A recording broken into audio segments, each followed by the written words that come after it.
As we try to rebound from the pandemic, restaurants around the country are running out of time. An estimated 16,000 permanently closed since March. Chris Conti shows us how others are doing whatever they can to hold on to hopes of getting federal help soon. We are turning 50 in February. Fingers crossed. One shoulders a special sense of responsibility when your family's legacy is on the line. Because we were always such a busy spot. And what's at stake for Carrie Coulser is more than a paycheck. We're not going to get over this virus like overnight. Her parents first opened Grendel's restaurant. Sitting in the shadow of Harvard University, it's been a fixture in this neighborhood since 1971. With students sent home back in March, though, things have been quiet.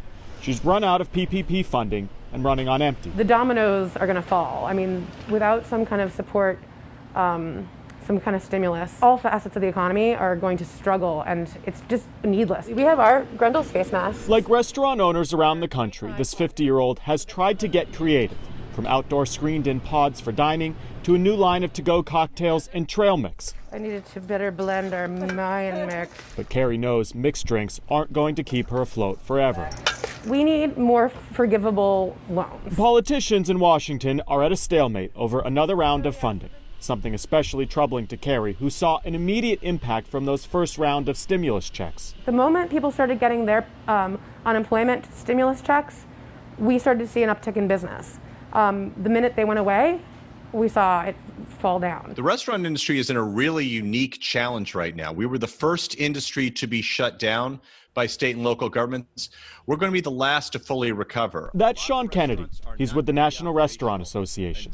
His group has been lobbying Congress hard for any kind of funding to help restaurants on the brink of collapse. What's clear is that we need a more long-term, far-reaching approach from the federal government, or businesses like restaurants are simply not going to be able to survive.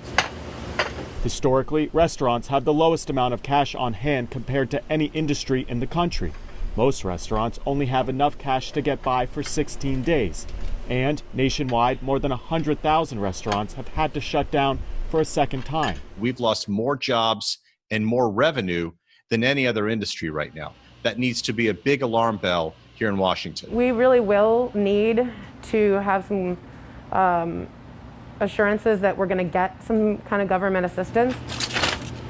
Until that time, though, Carrie will keep trying to reinvent a recipe for survival, knowing her family's legacy is on the line. In Cambridge, Massachusetts, I'm Chris Conti.